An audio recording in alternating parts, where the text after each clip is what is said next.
What's really good, everybody? This is Nathan Allebach, and welcome to the podcast where we get into people's stories and go down a bunch of rabbit holes about what's really good in the world.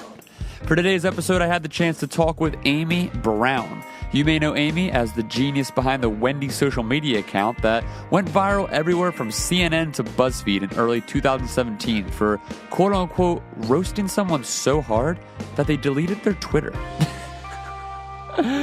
Since working for Wendy's, Amy is continuing to kill the online brand game as the new social media manager for Postmates, which is one of these dope, newer online delivery service companies. So yeah, we get on to that good stuff. We talk about her story growing up and how she got to where she is today and what life is like working in social media, especially as someone who has had such a major spotlight shine on them. I'm still new to online interviews, so the audio is a little shaky at points, but overall it came out great, and I really enjoyed this conversation with Amy. Now let's get into what's really good.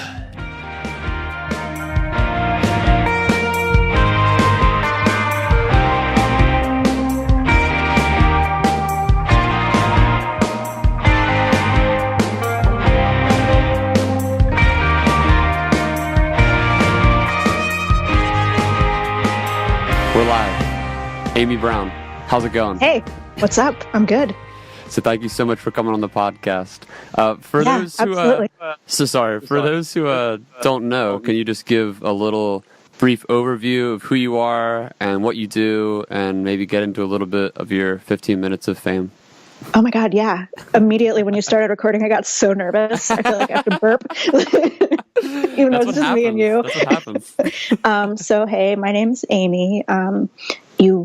You may know me from the internet, I guess. I don't know. I always feel like it's presumptuous to say that, but I guess you might.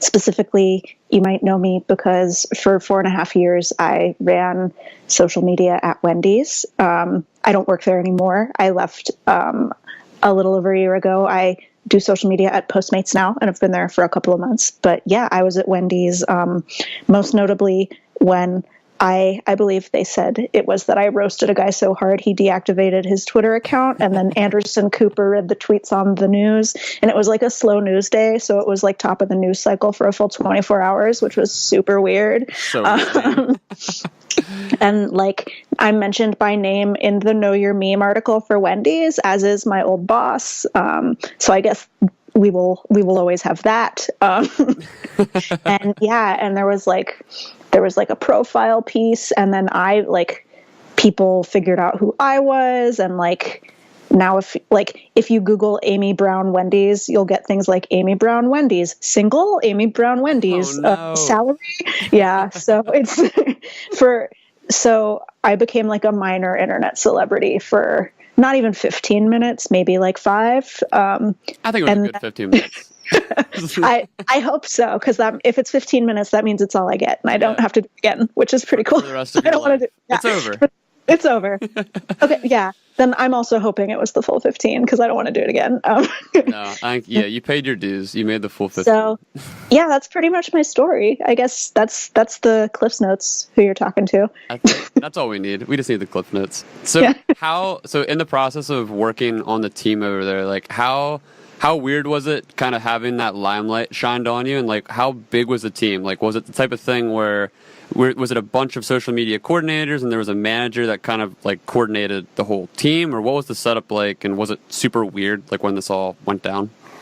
Yeah, so Wendy's, the entire time I worked there, we worked with an agency. The agency, they still work with VML. They're based out of Kansas City. And for the most part, the team there stayed pretty much the same. So for about 4 years, I worked with like the same group of people, the same core account group, which included a community manager. You might actually know him from, do you remember the old viral internet video of a guy wearing a little snake hat and he goes, "I'm a snake." Oh my God. So the snake is the community manager for Wendy's. Did that play a part in him getting that job? I wasn't involved in hiring him, but I feel like it must have. Also, I think just sort of his natural, obviously he's funny skills. and he's a stand-up comedian actually. Cool. We took like a team outing to go see him once. He's really funny. But so like he's a stand-up comedian and a copywriter who became our community manager. And then there was also Meredith, who works in-house at Wendy's, who was sort of the other. She came on about a year before I left. I was sort of like a one-person show in-house for a long time, and then they finally they let me have a number 2, which was Meredith. Although really, it doesn't seem fair to call her a number 2 because she really she did a ton. And so I guess when the Wendy stuff went viral, it was really like the 3 of us that were the core team, and then we had like some social creatives and some social people on the agency side, and then like a larger digital team internally at Wendy's. So like I reported to a digital marketing manager who reported to our VP of advertising, who were all very supportive. But everything happened, and it was like, this is Amy. She's Wendy's, and I was like, well, you were Wendy's, and that was so weird because like no, it's like I wrote 3 tweets, and so that part's been really weird because like it was never just me, and it's never just been me. So I don't know, that part's always been so strange. It's like all the media hype kind of put a magnifying glass on just a few moments, and then those moments now pretty much define, like, I don't want to say it makes up your entire identity to this day, but like for a period of time there, it really did. That was what people knew you as. Like you were now. Yeah. Well, it did. It sort of, even before we went viral, it sort of felt like, because, you work for a place for that long. And I really was like, that social is kind of a job that consumes you, right? Because it doesn't, like, you can't just turn off the internet. It's like always happening. And there are always like, there's always shit happening, right? Like on the weekend, overnight, whenever. So it's like, this job was my life. Wendy's was my life. And then this viral thing happened and people were like, Amy is Wendy's. Yeah. And then I left. And so it was sort of like, who the fuck am I? Yeah. And like, oh my God, it was so weird. And then for a while it was really weird. And then for a while, because I was freelance for about a year between Wendy's and Postmates, which I'm doing now. And for a while it was like, first it was like, okay, this is pretty cool. Like it'll probably help me get my next gig. And then I was sort of like angry about it. I was like, no, I'm not Wendy's anymore. Yeah. Like I was angry about it because like I wanted to move on, but also like I didn't want it to seem like because pretty soon after I left, Wendy's did like the Nugs for Carter thing, like which was huge and which I wasn't involved in, but I sort of felt like people still thought I was Wendy's, and it made me feel weird to like, I don't know, I didn't want to take credit for anything I wasn't involved in at all. It was like really strange to navigate. Probably. Go ahead. No, go ahead. Oh no, I was just thinking probably weirder for me because I'm very anxious and always in my head, but I was sort of like, this isn't me. It's like I do more than this, and like because social media is so much more than just writing tweets. So also there's the idea of like, I don't know, it's like I have talents that are more than just like being the sass master.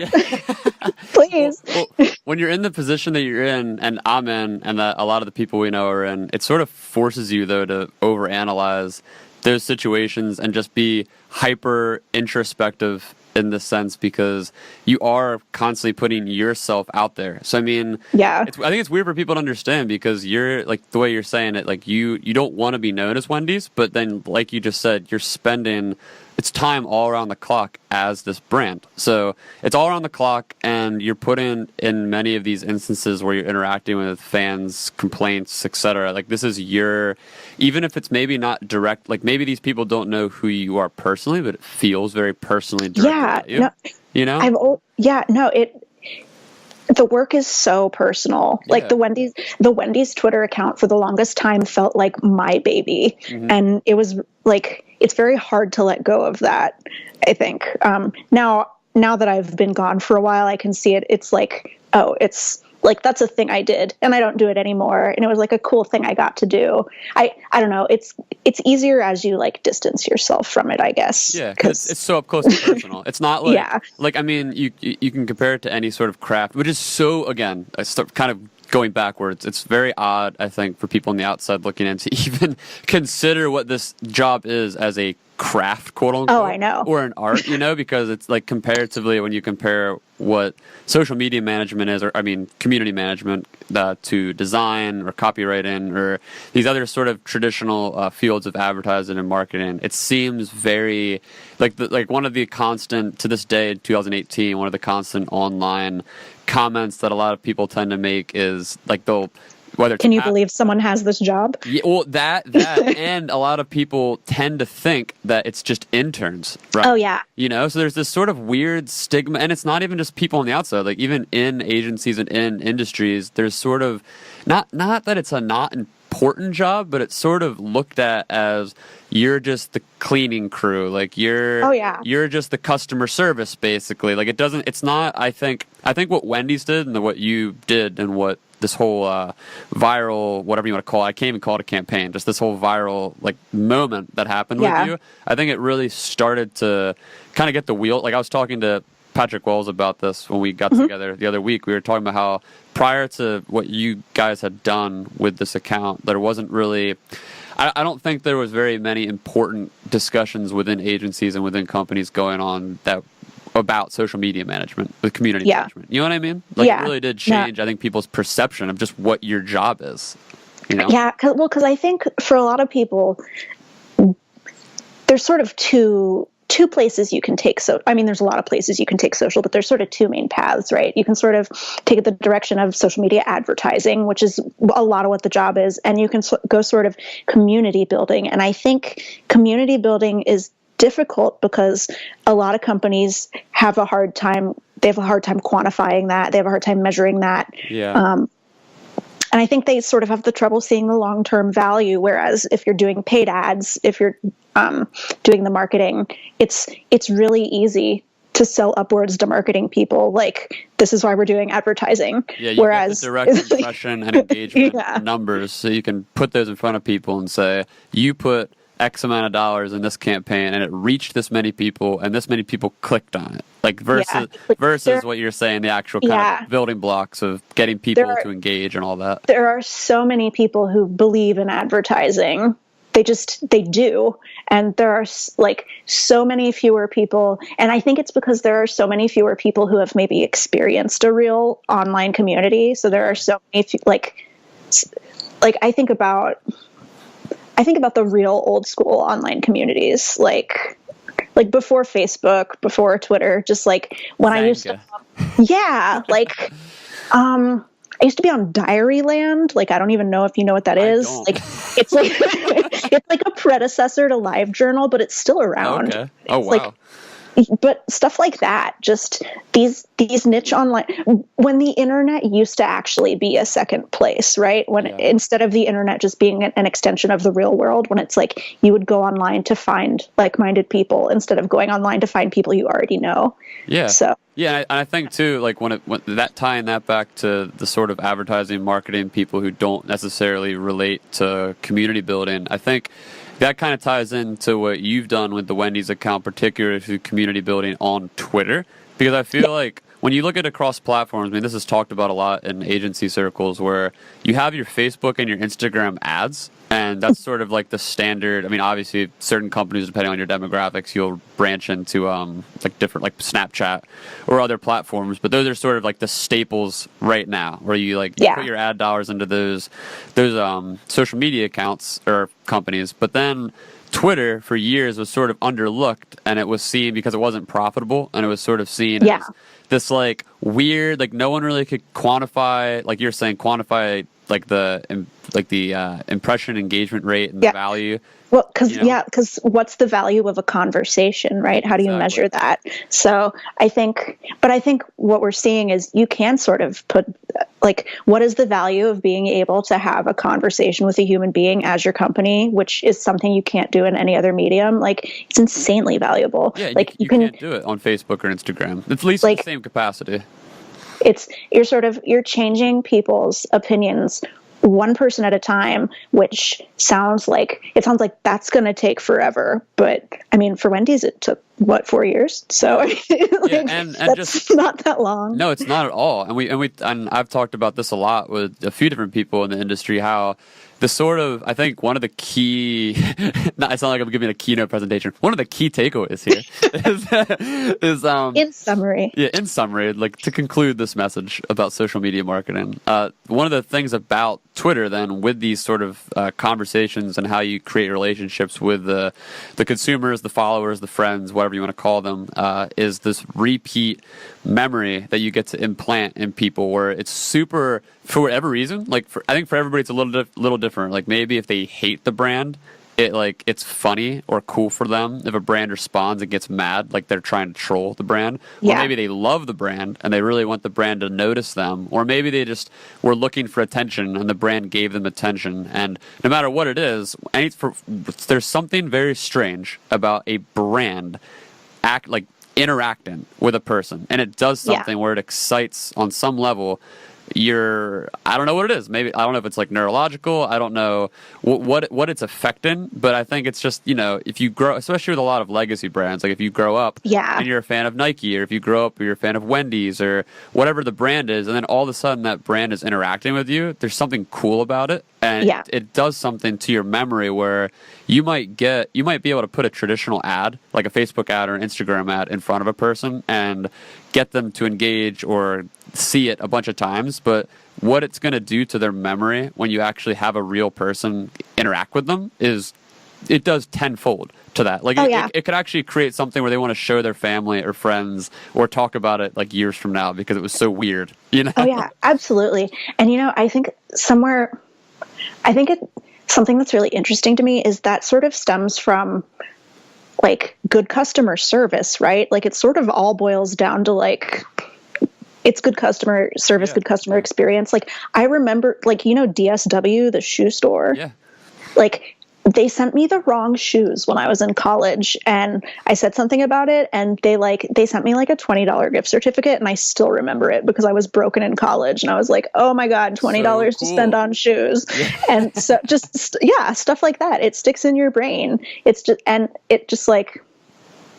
But I think sort of the inverse to that is that then customers the next time, like if someone has interacted, so say I'm Wendy's and you've interacted with the Twitter account, I think the flip side to that is that the next time you go to Wendy's, you're expecting it to be a little better. And I mean, it's still a Wendy's, obviously, but like you're expecting that you're not going to get your food screwed up.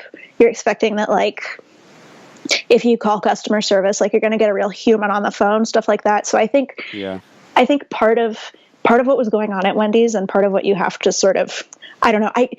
I think, as you can maybe tell, I get very weird about like taking all the credit for stuff. Yeah. And I think part of what I think put Wendy's in a good position for the Twitter thing to be so successful is that at the same time as I was doing that work, other parts of the business were doing, like, they were improving customer service so that if you have a bad time and you call, you get like a real human on the phone. Right. So it's like they're putting their money where their mouth is. Like, it has to be believable. Like, it wouldn't be believable if Wendy's is out there going like, we're better than McDonald's, but then they're not. Yeah. Absolutely. So I think that's part of it too, which I sort of like. Sorry, that was sort of a tangent. No, not at all. It's super interesting.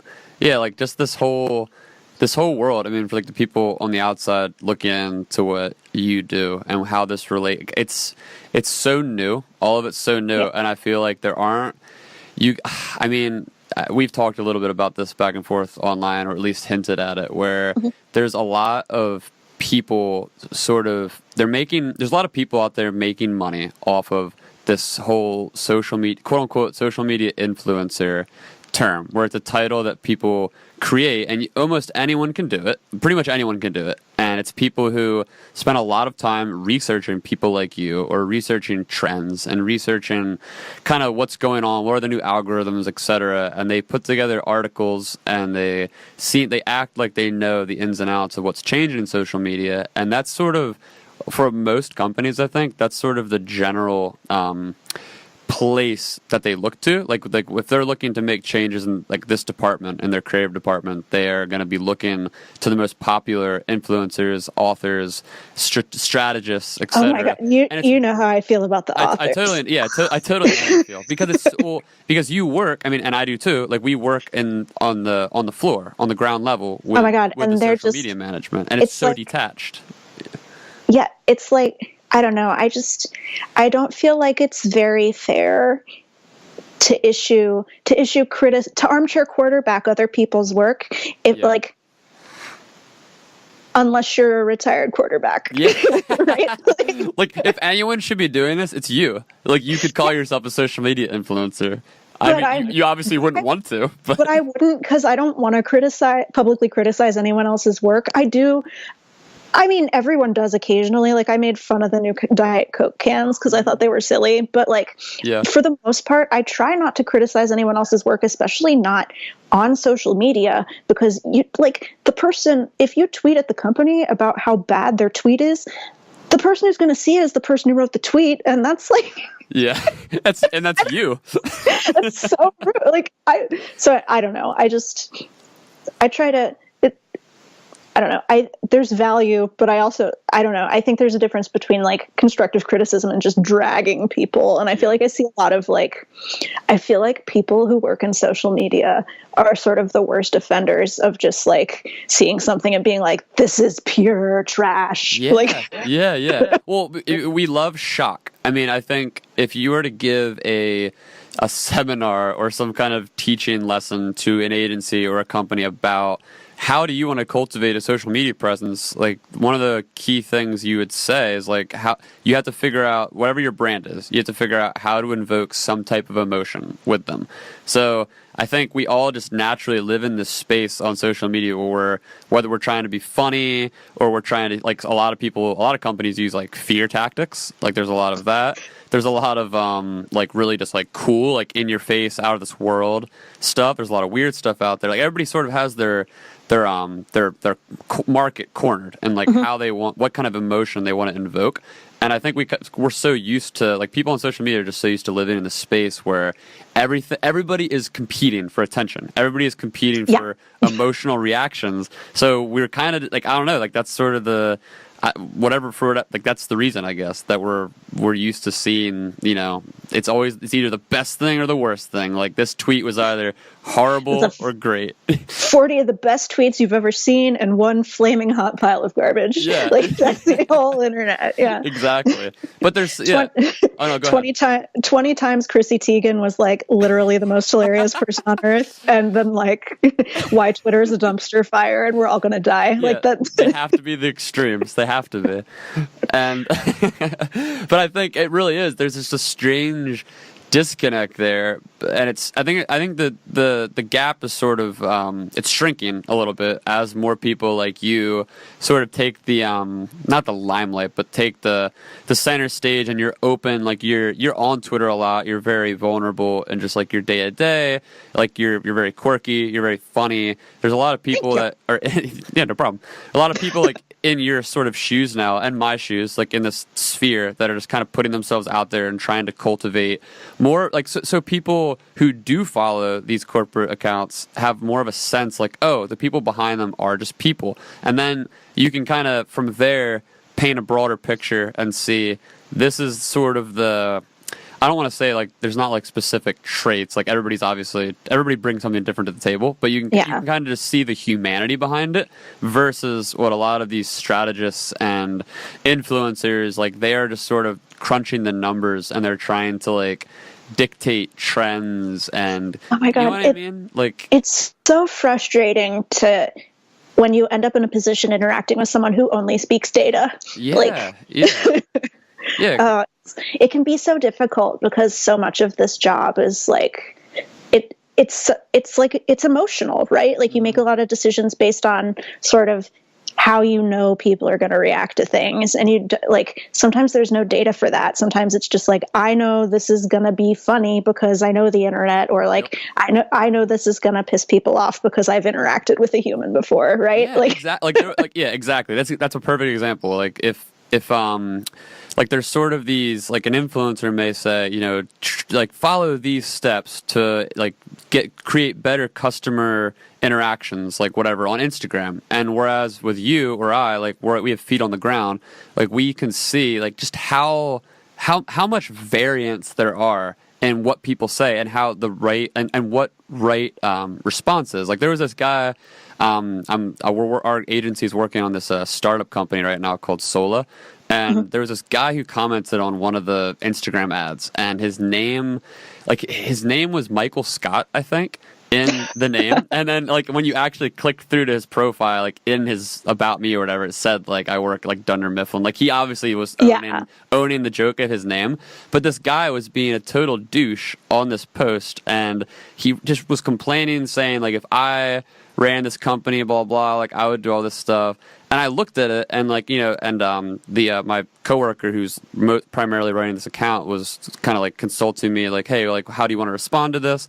And I looked at it, and we were just kind of like chatting about it a little bit, and I was like, there's this sort of canned response, like you can do a canned like I'm sorry you feel this way, etc. response. But I looked at it and I was like, this is a perfect opportunity just to be like, well, next time I need advice on like paper, I'll come to you, because it's, you know what I mean? So there's so many moments like that where it's like you make a judgment call based on you're a person and you're interacting with people. Like obviously there's losing situations if someone's just trolling to get attention and it's bad news and there is bad language and bad intentions. Like there's certain situations you can't just be funny all the time in, but like you really have to treat it like it's a human being sometimes and roll with the punches a little bit. Whereas there's not a lot of that nuance in what these like bigger, like best-selling authors and influencers are selling as like this quote unquote like strategies to take on social media community management. Oh no, 'cause one of them wrote a blog post about how the Wendy's thing was like terrible because according to his book and his research, et cetera, and it was like he was just, I don't know, I don't even really remember his rationale. It was kind of a while ago, but I remember reading it and just thinking like, you didn't even ask what the strategy was. Like you're just you're just judging the tweets. Like you're just judging this on like a Google search or like super like, face value. Like if you don't think it's funny, like if creatively you don't like it, that's fine. And that's one thing you could write. But to say like this isn't effective to your target audience because XYZ, you'd first have to know our target audience, and you'd also have to know what we were trying to do, which you don't unless you're in the building. So that's why I think it's so hard. I don't know. And like what you said, I mean, a lot of this no matter how you swing it, like it really does get personal, like you were saying before. And I think it's equally personal for these other people who work for the agencies and their departments, because they look at it like, I don't want to name names, but I was at a talk a few months ago, and there was a speaker at this talk who I think they had worked at McDonald's. I don't think they currently were working at McDonald's, but they were like a strategist on the McDonald's team. And part of this person's talk, they used Wendy's as an example to be like, this is the wrong approach. Like, this is like, they're doing this wrong. I mean, and I look, and I'm sitting there and people are taking notes. People are like nodding their heads like, yeah. And I'm watching this guy, and my visceral gut reaction was, what is McDonald's doing? Like, I mean, that's, you know what I mean? Their opinion. Yeah, exactly. But it's, you can tell it's personal. It's definitely a personal, because you're all in competition. Like there's McDonald's, Wendy's, Burger King. Like there's sort of like these giants of fast food that are in close, But Burger King has a good sense of humor about it. You saw they asked Wendy's to prom? Yeah, Burger King's been doing great. my boss asked me about it. She was like, "Do you think they planned that?" And I was like, "I have no idea, because I don't." But like, oh my god, and all my coworkers were asking me about it. Anytime Wendy's does anything now, they're like, "Have you heard the mixtape? Yeah. Did you see the billboard?" Oh, it's super funny. And I'm like the fast food expert now. They're like, "What's the best thing to get at Burger King?" And I'm like, "Chicken fries."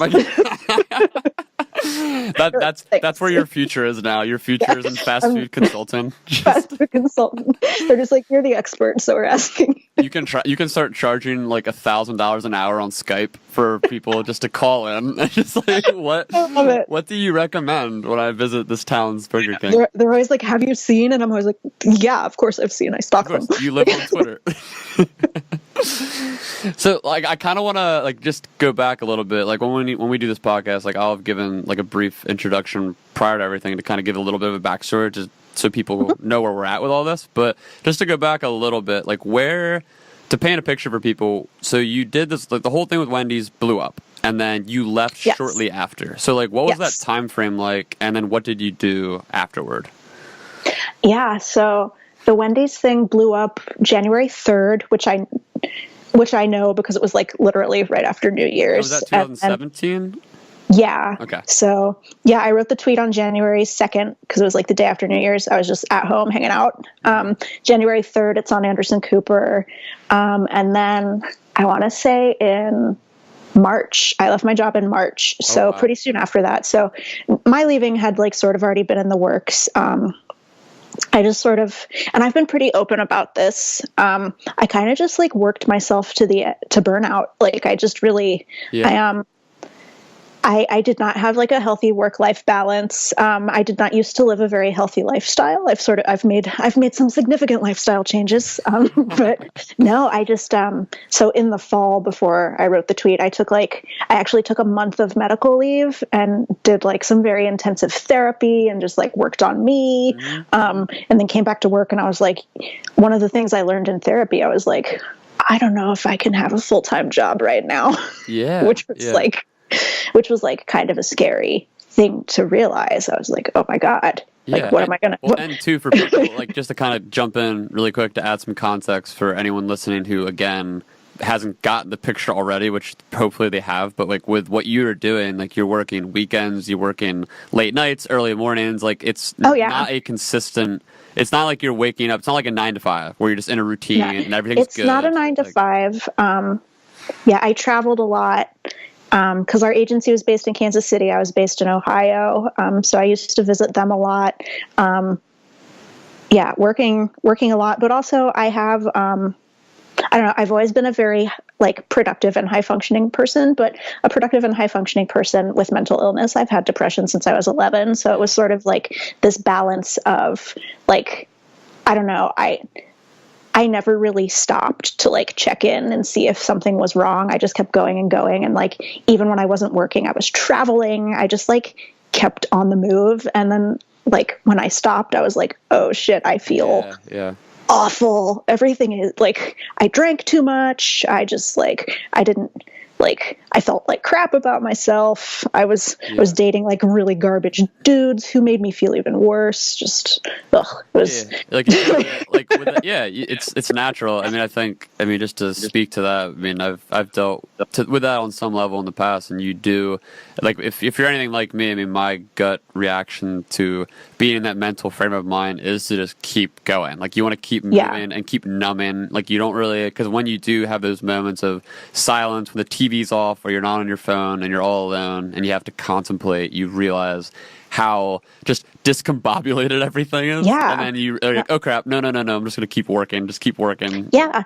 So I really I sort of coped by like throwing myself into my work. And when I wasn't working, I just like kept busy. So I really, I met my husband, and my husband was like, I started going to therapy, and then I met my husband, and my husband was like, you should go to therapy more. Yeah. You're going once a week, go twice a week, go 3 times a week. And then, we'd been dating for like a month or two, and I really hit a wall. I was like, oh my God, what's happening? And my psychiatrist was like, I think you should consider this program. And I went to this program where it was really just like, you go to therapy 12 hours a week. Wow. And that's like your job. And I really it really unfucked my brain though. So like between that and like I got on a new antidepressant and came back to work, and I was like, I don't want to work here anymore. Yeah. And so we worked on like a transition plan for me. And then in the middle of my transition, I blew up the internet. So so this was already, so yeah, you had said it was like a pre, it was already in the motion, and then that happened. It was already in motion, and then that happened. So then it was like kind of weird, because it's like, is it going to look weird if I leave? And it did. And then people had questions. Oh my God. People started showing up in my Twitter mentions. They're like, why'd you leave? And I'm like, that's none of your business. Cause oh my God. Cause a lot of the Wendy's fans were like boys in their late teens, guys in their early 20s. It got like popular with, did you see some of the weird anime shit? Well, it's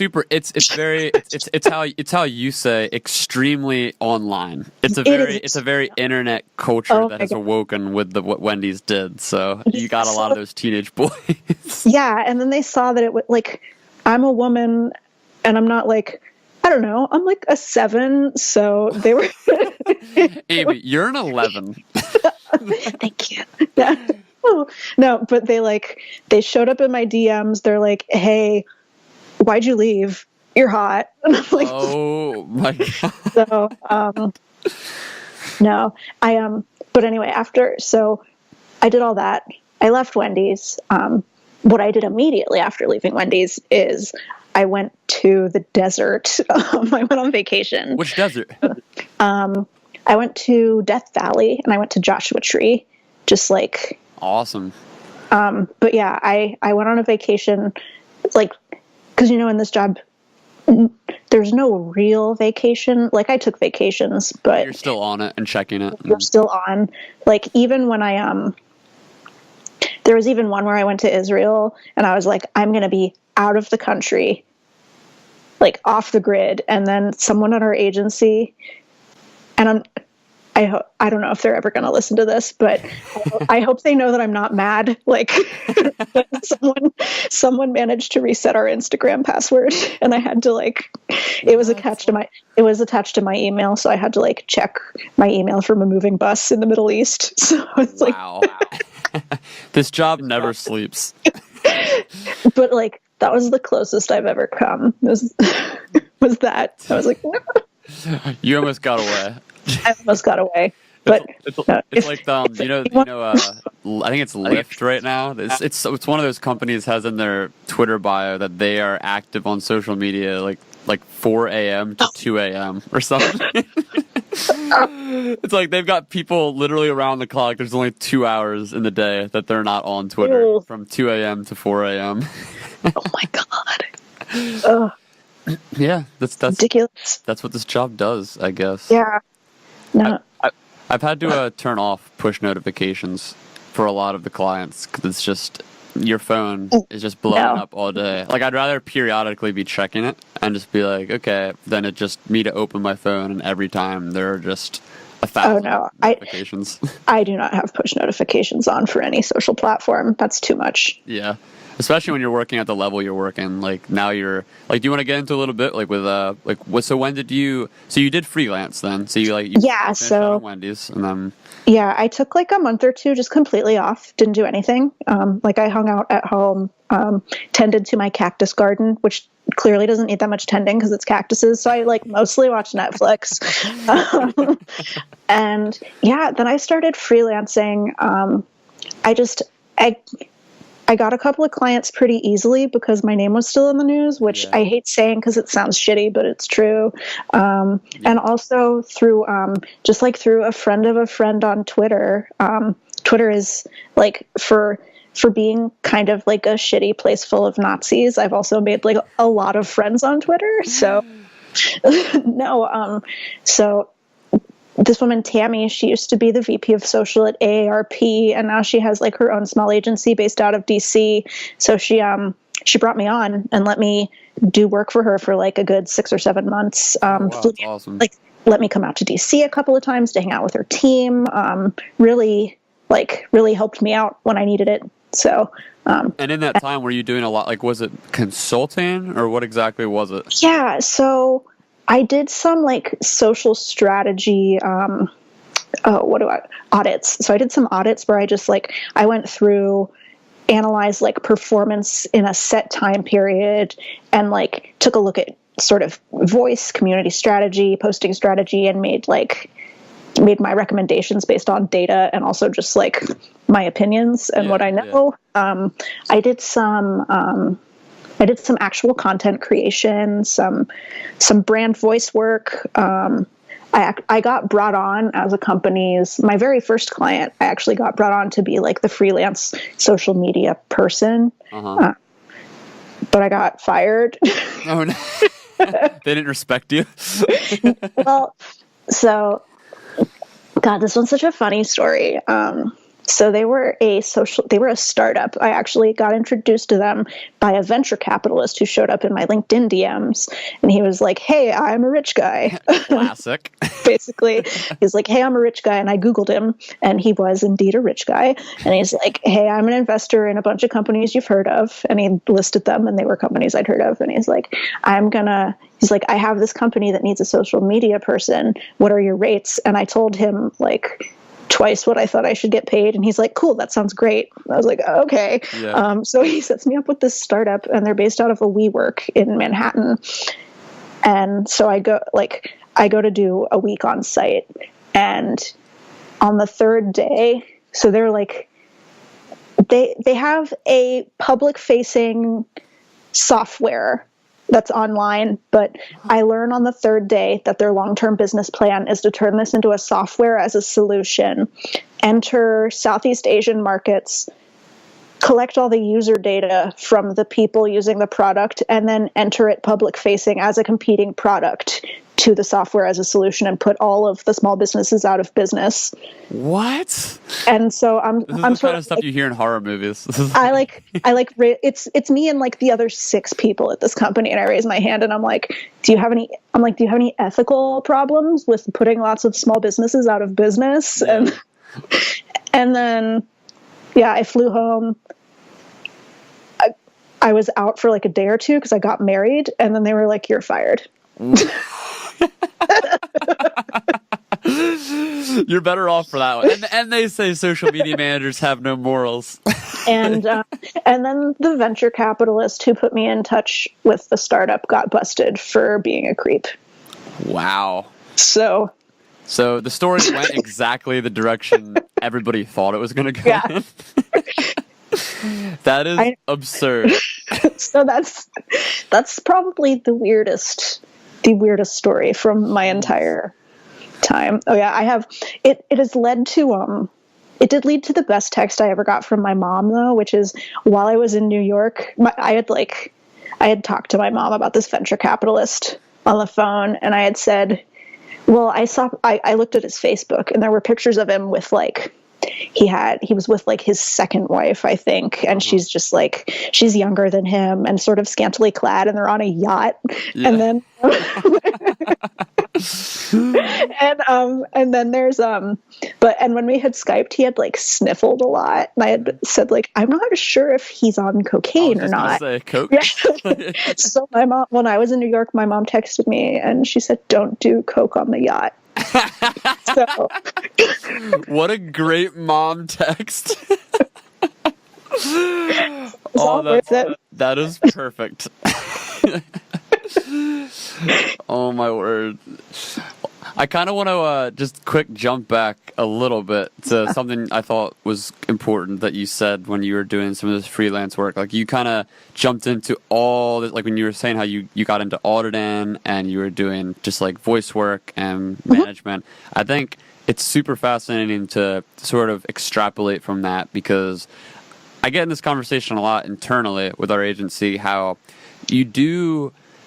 Internally with agencies, you do a lot of what for those who don't know is called brand voice work, which is essentially a lot of rounds where you kind of go back and forth, and in some cases you build like a brand persona, and you create like a person, a potential like consumer, like what will this person be like? You know, do they shop here? What do they look like? What age are they? And you kind of create your general like a target market and a voice and how you want to sound, like what kind of punctuation you want to use, et cetera, et cetera. It can go as deep as you want it to go, but that's generally like traditionally been like just an agency creative process. Whereas I think what's interesting is that someone in your shoes working hands on deck with Twitter specifically, and then obviously other social platforms, is that you really get to flesh out that voice when you're interacting with people. Because I think a lot of times with brands, like you do all this brand voice, and sort of the end game is how does our brand come off in our commercials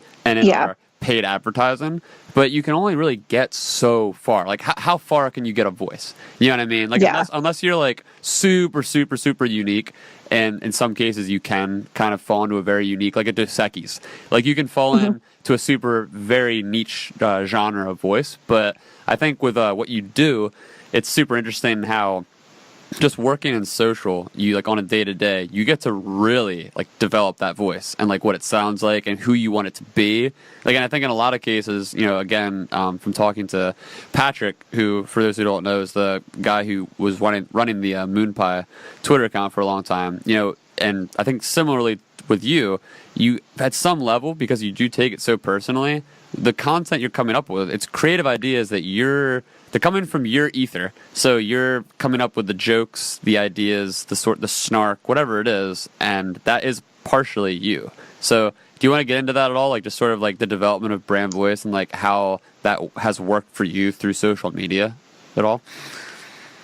Yeah, sure. So at Wendy's, I guess I was really lucky. When I started at Wendy's, I was 23. It was like my first job in social media. So my first job in advertising. I didn't before I got this job. I'd seen Mad Men, but I never wanted I didn't want to make ads. I went to journalism school. I liked social media though, and I've always been very creative. But I got the chance to, like I said, we worked very closely with an agency, VML, based out of Kansas City, and I had lots of ideas about how our social media should come to life, and they were very good at articulating those ideas in a structured way. Yeah. And they brought a lot of their own ideas to the table. In fact, they probably, at that point, they probably shaped it a lot more than I did, because I was the 23-year-old social media specialist, quite frankly. And I was sort of like, we should be funny. Yeah. But so well, it all worked out. I mean, yeah, no, and it evolved over the years. I think probably the most remarkable thing that we did was make it sound like a consistent singular voice when there were so many people involved. Yeah. Like how many at its peak, or if you can say how many people were working the account? Because that is a ton of people to manage with the voice. 3 different people actively tweeting, although occasionally my boss would get in tweet. I would get very mad at him. I'd be like, I saw you tweeting.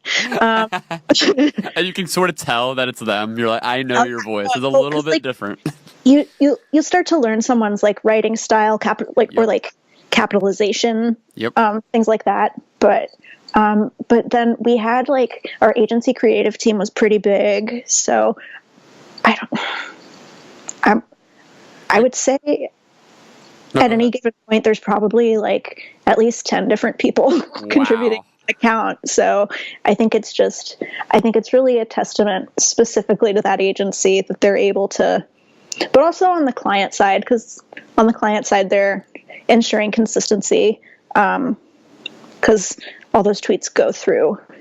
And also, I don't work there anymore, so I can say this without getting in trouble, but it's also, it's remarkable just because the higher up you go, the more likely it is that someone wants to put their hands in what you're doing and ruin it. So I think it's really impressive that they've managed to that.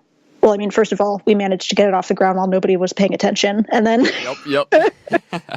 now it's to the point where nobody wants to mess with it because it's good. So yeah, that's super important. I think most people have a general idea just how that scales. Like the larger the company, the larger the bureaucracy. So I mean, the bigger a company is, it really. For those who don't know, like when you're working in social, I mean, generally speaking, at the ground level, there's these layers of approval for really anything. I mean, because everything is sort of filtered. Like if you're, like in your case, if you're working with if the company Wendy's is working with an agency, then there's a filtering process within the agency hierarchy, and then a filtering process within the company of Wendy's. Yeah. So there's like these layers and layers where in most instances, when something creative goes through, by the time it's all said and done, it's usually ruined. It's usually turned into just a traditional, lame, watered down ad. So if you want to have just the absolute biggest mindfuck, though, what you should do is go work for a tech startup, because let me tell you, nobody's reading my tweets. They are just taking all the chances. I am just sending them. That is fascinating. It feels awful, let me tell you.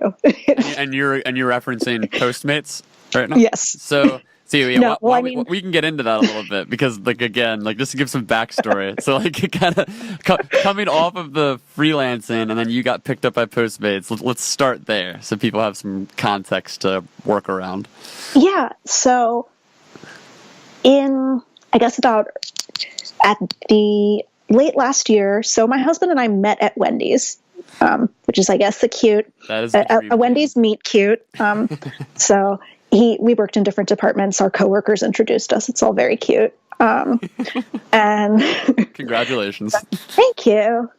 But we, around the end of last year, we were starting to think Chris was starting to think that maybe he wanted to leave his job, and I was starting to think maybe we could move then, because if you're not tied to your job, I'm not tied to Ohio. Yeah. So I started applying to jobs out on the West Coast, just because that's sort of what we had.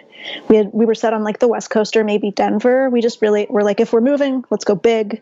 Yeah. And I got offered a job in New York first, but turned it down. I got cold feet about New York. I was like, oh, maybe we're not New York people. If you're anxious like I am when you're in tight corners like that, I mean, that is just too many people in too small space. Honestly, I really don't think we would have. I don't think we would have liked it there. It was a tough decision, but no, I don't think. There was a part of me that was oh, but everyone's supposed to live in New York for a little bit, right? Yeah. But I think it's okay if you're not a New York person. I don't know. And I think, and if you have that gut knowing that you aren't, then just don't. Just don't do it, because you'll probably hate yourself. It just feels weird, because I think it's Twitter again. I follow so many people on Twitter who are from New York. They're all in New York. They're all in New York. They're all lawyers. They're all in New York, and they all make me feel bad that I don't like New York. They make it feel like a personality defect. Yeah, it's like a giant hive mind of just New York Twitter people, and they're all hilarious. Why are they all the funniest people on Twitter? They're all so cool. I was like, well, I guess maybe if I moved to New York, all these people would be my friends, and I guess that would be cool. But I'd probably still just be in my apartment all the time. I was gonna say, do any of them actually hang out in real life? They're all in their apartments just tweeting at each other? I mean, I'm in the Bay Area, and I haven't met a single person from Twitter yet. So I will. I'm gonna do it. Have you gone to the Twitter headquarters? Yes, actually, awesome. I have. That's awesome. Cool. So you got the job working with Postmates. So how has that been? Got the job. So yeah, they were really cool about it. They let me start working remotely until we could move. So I worked from Ohio until about a month and a half ago, and then we packed up our apartment and our dogs and drove from Ohio to Berkeley, which was long and boring. And I got food poisoning in Wyoming, and it was everyone was like, did you see anything cool? And I was like, we drove across all of Nebraska. So no. And I was throwing up out the window. Yeah. But, so yeah, I'm at Postmates, and it's, oh my God. Well, for one, I thought QSR, fast food. I thought QSR moved fast because there's a new promotion every 4 to 6 weeks. Every 4 to 6 weeks, there's a new ad campaign. At Postmates, there's a new ad campaign every day. Wow. Because I guess I'm still getting used to the business model. It's a very different business model than Wendy's was, and I thought it took me a while to get used to Wendy's because Wendy's is obviously it's a lot of restaurants and it's franchised, which is complicated. This is like even more complicated though, because it involves like contracted drivers and individual merchants and like an app. Like it's I have to understand how an app works. So there's all, and like the marketing is different. Like nobody here's even done a TV ad. So like it's all it's irrelevant. Who cares? Who needs TV when you're Postmates? Oh my God. Everything is upside down. It is so crazy. It's, I guess I should have been prepared, but I wasn't. I was just like, I was expecting it to just be like like Wendy's Part 2. Yeah. I don't know why I like. This is a whole new book. Oh my God. It's like trying to learn a new language. My boss keeps telling me I'm doing a good job, but I feel like an idiot because I don't know how this workplace works. Is your boss like one of these super tech grown people who's just deep in the culture? I mean, they all are. Like my coworkers that I like one of them came from Facebook. And so like, I don't know, they just sort of intrinsically all understand how everything works. Yeah. Like for me, like it's such a culture shock that we are like at Wendy's, our corporate Wi-Fi blocked Google Docs for security reasons. And here, everything's in Google Docs. And I had to explain to someone one day that I couldn't figure out how to do a thing because my old corporate IT used to block Google Docs. And she looked at me like I had 4 heads. Google is everything. We use Google all day around the clock.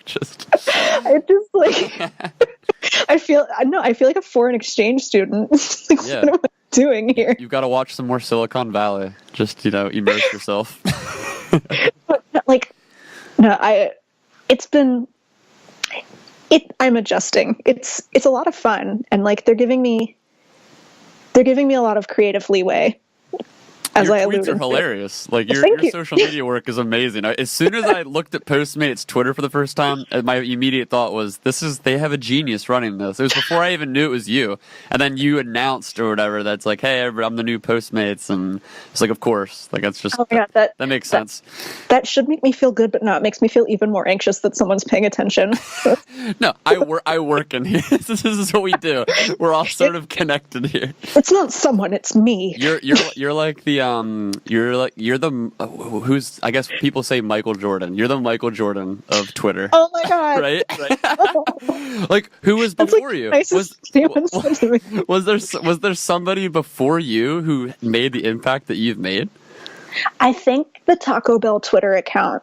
That was years ago.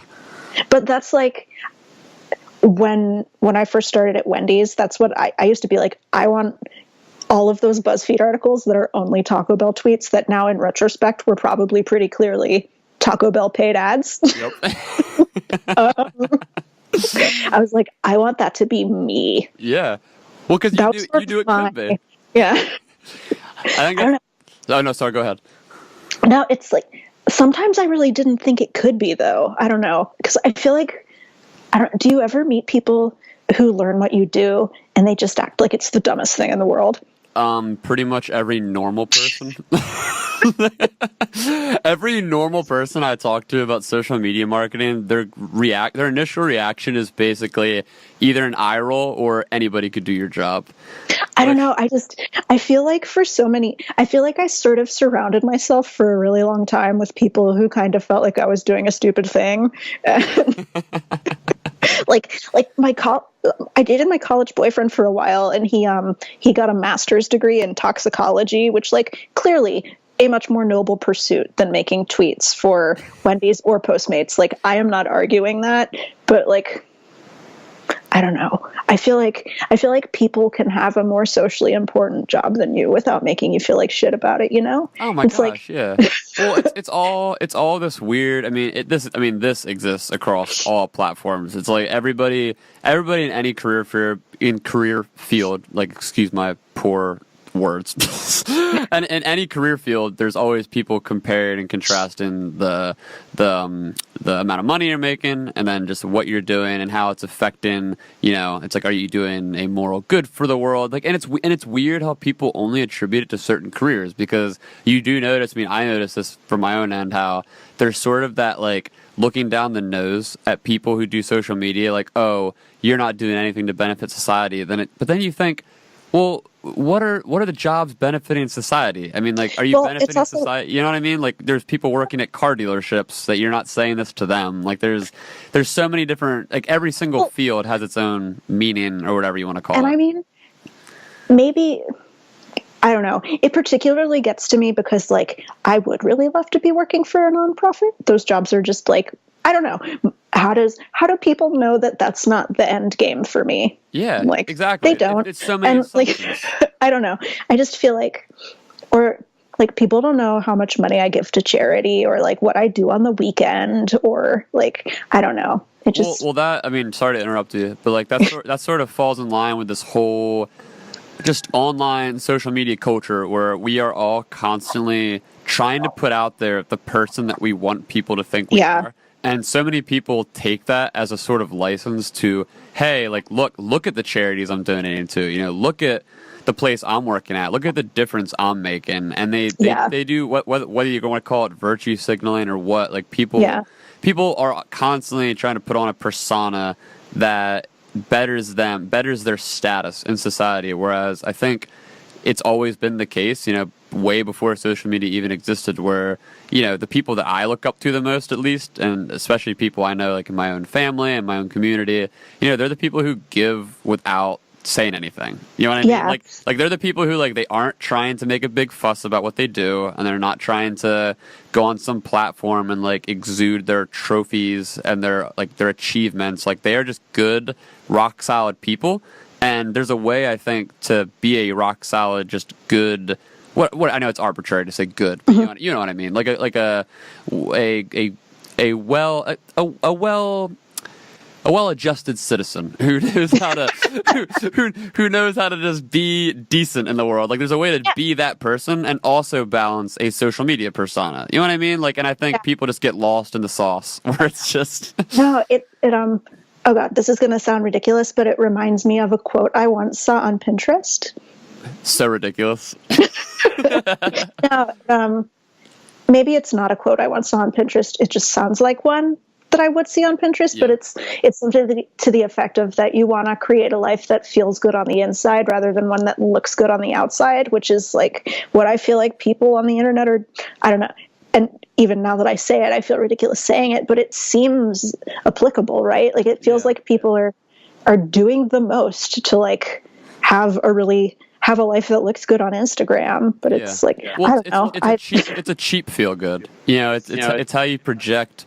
And I think this sort of all ties back into just what your job is, and how, like, it is this sort of weird tension that you exist in, working on social media, where you are doing advertising / marketing for a corporation or a company on some level. So you are doing their will in that regard, but at the same time, it's all about how are you sort of meshing your personal ethics into that job. Like, are you working for a company that you sort of feel morally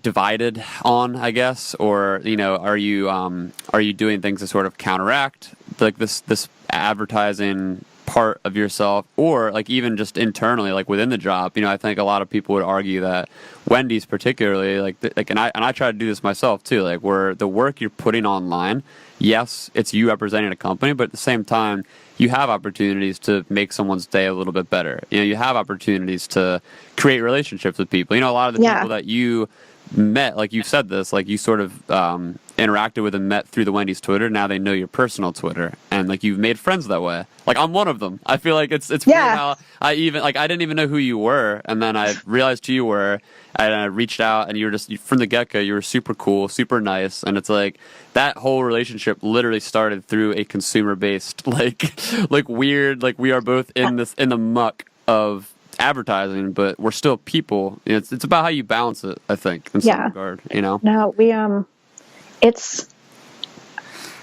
No, I'm actually just thinking of, we met this, one of the coolest things I got to do, the coolest thing I got to do when I was still at Wendy's, is we threw a 99th birthday party for a lady. Like, we flew to Seattle because her grandson sent us like videos of her eating Wendy's chili and stuff. Oh. And so we sent her a letter, and she like got the letter framed. And so we threw her a birthday party and like let her answer questions on our Twitter. And it was like a big deal. I don't know. That's so sweet.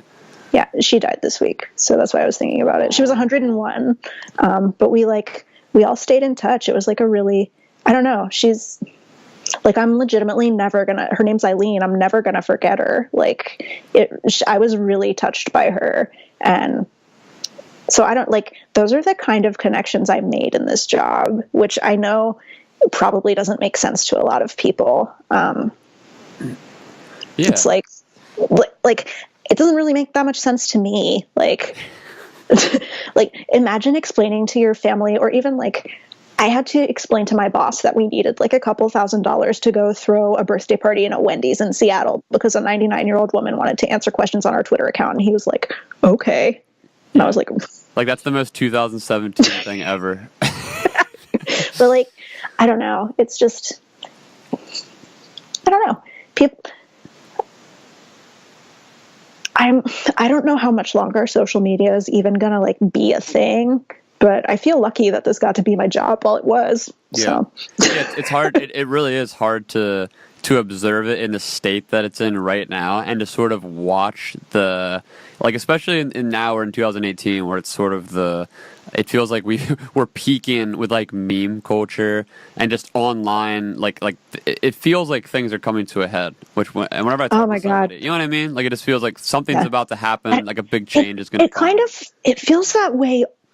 I don't know. I feel that way sort of all the time, though. Like, I was talking to my mom on the phone last week, and I used very similar language, but about the state of California. I was just like, I don't know. I feel like there's going to be a class war. Yep. The earthquake's going to come. Yeah. Well, we did literally have an earthquake last week. Oh, no. Are you okay? Oh, yeah. It was like a 3.8 or something. But we missed the earthquake preparedness drill last weekend. So Chris didn't even know it was an earthquake. Like, the house shook, and he's like, did somebody jump on the roof? And I'm like, we're in California now, Chris. I'm like, no, it was an earthquake. And he's like, are you sure? And I'm like, what else could it be? This is just our life now. He's like, I don't know. I'm like, someone jumped off the roof and it made the whole house shake. I was like, why is that the first thing you thought of? Well, I don't know. I was talking to the neighbor. They seemed really depressed and just like, we live on a 1-story house. Like, why would sounds like the worst plan ever. My gosh. Yeah, it's definitely, we are living just generally in very strange times. Yeah, and I think the internet feels that way because the internet is just like even more it brings out just the absolute worst in people. Like, I got in a fight on Nextdoor today. What yeah. Finally, I knew it was going to happen. Like, I love to fill Chris, my husband, in on like the Nextdoor drama. I love to just tell him like what's going on, but I've always just been a silent observer and never a participant until today. And I got in a fight with my terrible neighbors who were just like, this guy was saying really terrible stuff about homeless people. He said he was walking his dog in the park and he called his dog, but a homeless man thought he was yelling at him. So the homeless man like chased him out of the park and down the street. Oh. And he's like, we must make our park safe again. We must get this trap. He starts calling the homeless people names. And then like, there's a neighborhood pile on and some other guy is like, shoot first, ask questions later. Haha, JK. But like, he's clearly not JK. Like, and this is San Francisco? This is Berkeley. Wow. Like, supposedly one of the most liberal places in the country. Wow. And so and a couple of people jump in and they're like, yeah, we should really do something about like housing the homeless. And this guy's like, or somebody mentions assistance, and this guy's like, "Who's going to assist me when I get beaten up in the park?" Oh my word! So I jumped in and tried to talk to him. I was like, I said, "Do you have any suggestions? Since you seem to think everyone else's suggestions are stupid." And he's like, "Are you blaming me? Are you putting the burden for solving homelessness on my shoulders?" You're like, all my years working in social media is not enough for this conversation. Anyway, I think about Nextdoor is insane to me because it's like, it's what I talk about Nextdoor all the time. What do you want to explain a little bit? Like, just explain what it is for people. Sure. Nextdoor is a social networking app for your neighbors. It's for your neighborhood. You have to verify your address to even be able to join. So I did it. They sent me a postcard in the mail, and then I had to type the confirmation code that was on the postcard. It wasn't very active when I lived in Columbus. It was mostly people like, "Hey, I lost my cat." Although one time someone stole this 3-foot tall witch sculpture off my porch at Halloween, which was really funny. But yeah. That's super common in Ohio. Just everywhere. I was just like, "Oh yeah, the witch thief is back." Yeah. But here in Berkeley, 38% of the neighborhood is using it, and our neighborhood is we're one of the most densely populated cities in the United States. Wow. So that's a lot of people, and the people will fight about anything because it's an internet community in the vein of old internet communities, wherein you gather a bunch of people who only have one thing in common and make them interact with each other. Yeah. And this one is, it's people who live in a certain radius, and it's like, is that enough to make them get along? And oh, holy shit, it is definitely not. No way. No way. For the 4-day-long argument the other day about the train, just like the train that goes through town. Yeah. This woman was like, "The noise from the train whistle is keeping me up at night. Does anyone have any suggestions?" And 87 comments later, it's like, "We're going to go to the town hall meeting and demand that they remove the train. We're going to push the train over." See a mob of people trying to push this giant train. And it's just, but yeah, it's, oh my God, it just... That is so that's like I feel like that's a perfect example of the dichotomy between what social media has done to in-person culture and how it's like before social media, obviously we all had our differences and we would all in person, whether it was at a party or a town hall meeting or just in our day-to-day relationships, people would argue and talk about the things they disagreed about, and they had a sort of methodology of conversing these issues. But now, with the click of a button and everybody has this keyboard, it doesn't even matter if it's your neighbors. Now you have this excuse to be able to it's super easy. You get to think about what you're going to say. You get to type it down, and you just unload. No. Just unload the worst part of your personality. Literally once a day there is something on there that I'm like, I see it and I have to read it out loud. Almost every day. I'm like, "Listen to this shit you will not believe." Yeah. Every single day. Well, it really does. It pushes people. People always make that sort of remark where they say, "Well, online's not really real. It's different than in person." Oh my God. And I say, no, it's the same thing. It's just you. It's still your thoughts. You know what I mean? It's your thoughts. It's just the worst.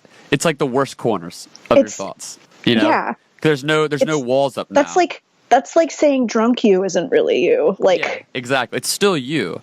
It's still you. But it's you without the context. Yeah. Even you and I, we're not in person right now. We're over Skype, so we're looking at each other. So even this is a little bit we have context. So you can see my body motions, and you can see my face, and we can look at each other and laugh, and we can kind of get a grasp on how the other person is perceiving what we're saying. Whereas when you just type something, there's none of that. Yeah. So there's just nothing.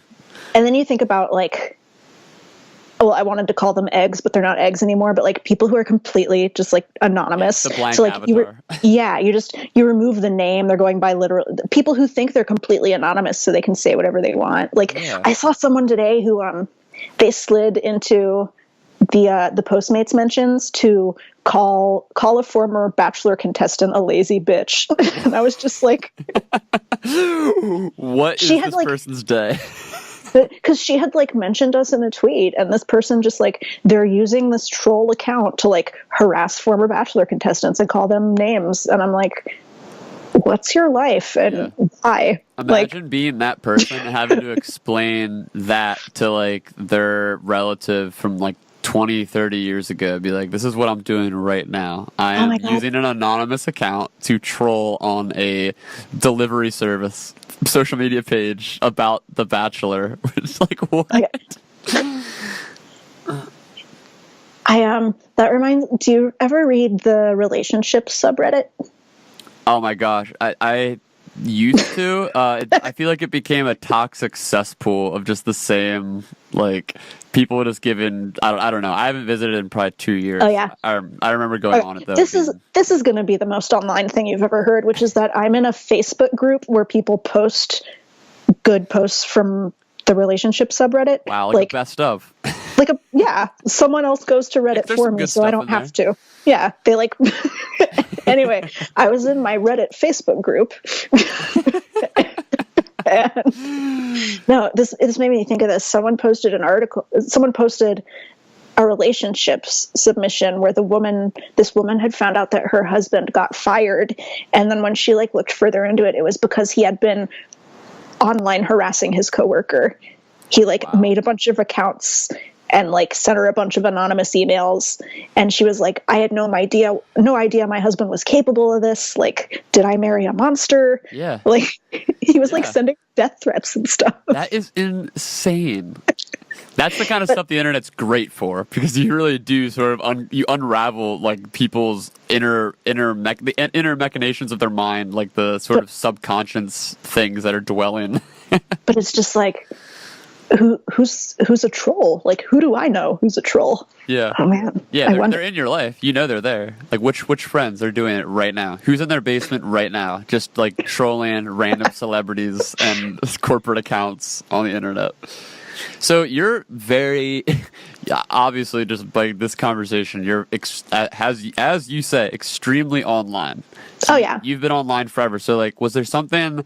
Like, was that growing up for you? Like, was there something that attracted you to that? And, like, what kind of got you into internet culture as a whole? Yeah, so we got a computer with internet at my house when I was like 8 or 9 years old. My mom was like, when we first got email, my mom was like, yeah, she was a graphic designer for work and she was always into internet and message boards. And like, she actually very early on, she made some internet friends. So the idea of like meeting people on the internet, obviously I was given the safety message part of it, but like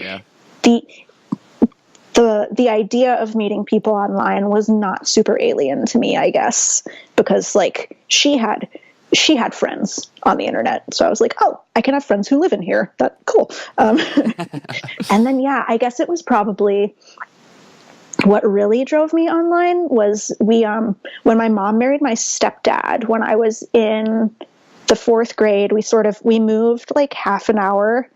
But it was very, like, we moved from the suburbs to, like, a very rural area. And I was, like, the smart kid and also the only Jewish kid. And, like, I don't know, I definitely didn't fit in my new surroundings. So I started spending a lot of time on the computer because, like, I found it much easier to make friends online than I could in my new school.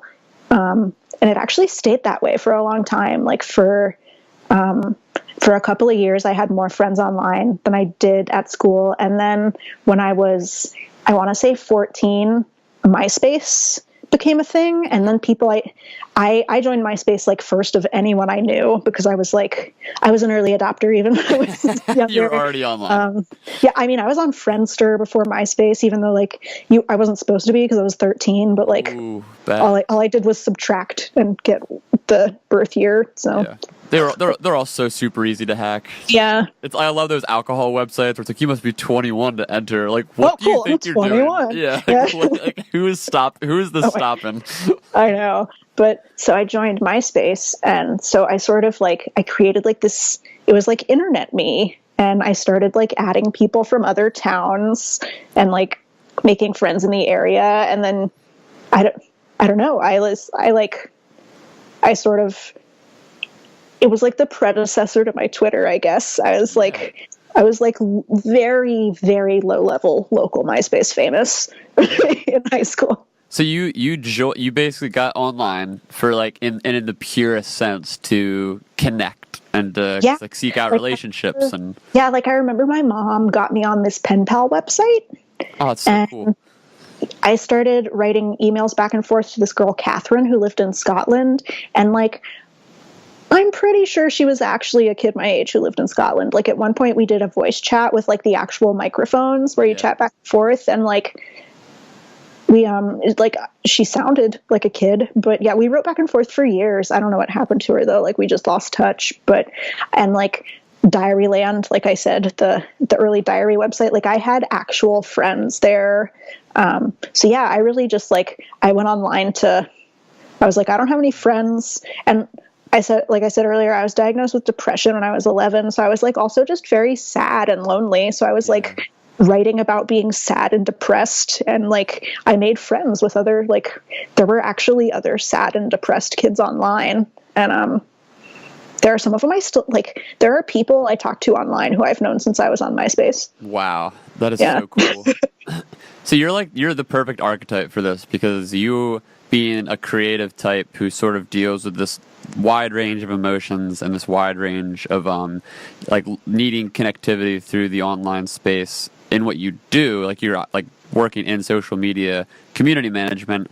I think that sort of mindset is a major disconnect from like the sort of corporate side of what we do. Where like I feel like the corporate side, I don't know, just as a general rule, you know, it consists more of people that are white collar, buttoned up, you know, very personable, living a very traditional life, and oh my god, they're extroverts. They're loud in the meeting. They all went to business school. Yeah. They don't understand. Like they're the kind of people that when you would say the stuff you're saying right now, they would look at you sideways like, what are you talking about? Like, like who needs that? Like, why would you ever need to be online to find relationships? Like just reach out to your neighbors. Just go like meet people in school. Like as if it's the easiest, because that's how I am. I mean, if I'm being honest, I'm way more extroverted. I mean, I've always been, I didn't have the easiest time in school. Like I didn't really fit in really anywhere. I wasn't like a popular kid or a jock or anything. Like I was the sort of weird scenester, emo,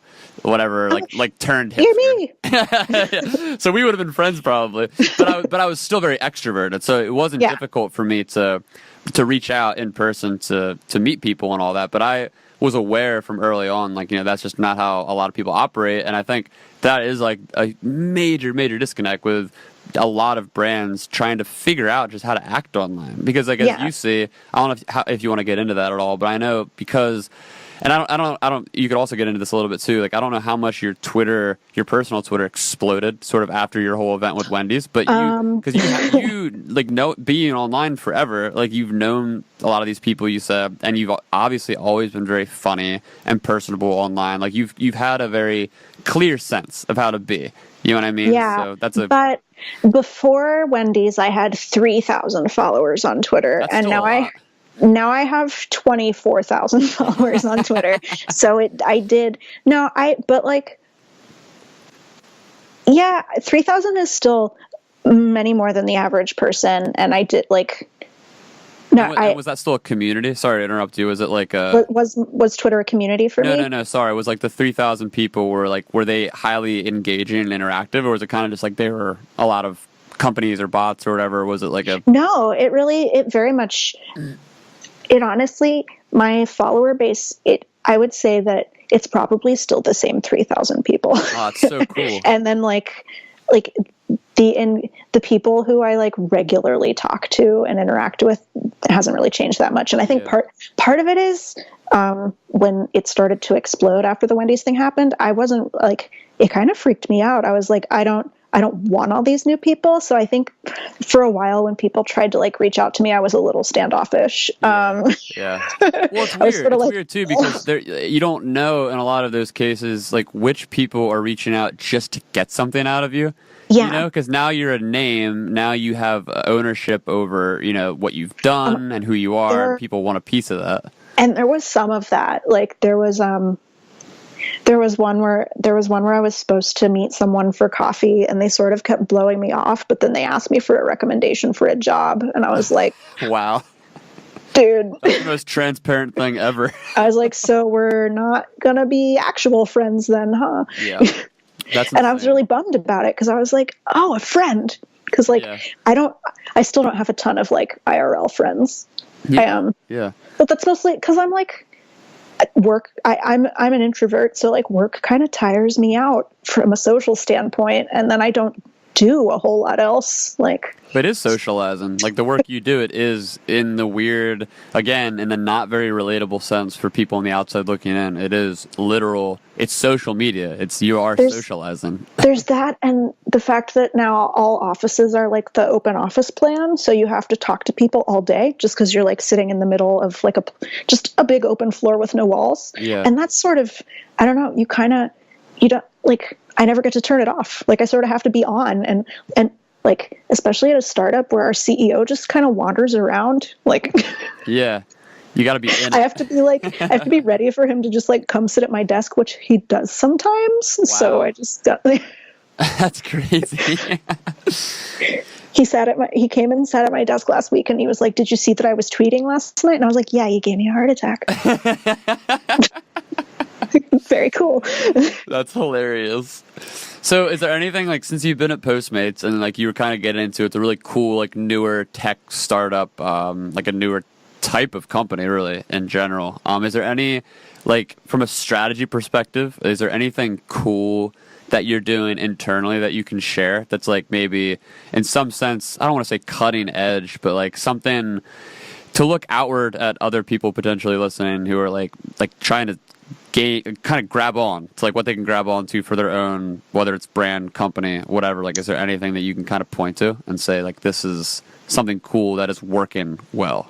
Or... Honestly, I don't really have that much yet, because I'm still maybe about 3 months in. So I just started with kind of the brand voice work. Right now, I'm just I defined who we're talking to. We already had some existing work on like who Postmates is. So I just sort of translated that for like, I kind of modified it for social. Yeah.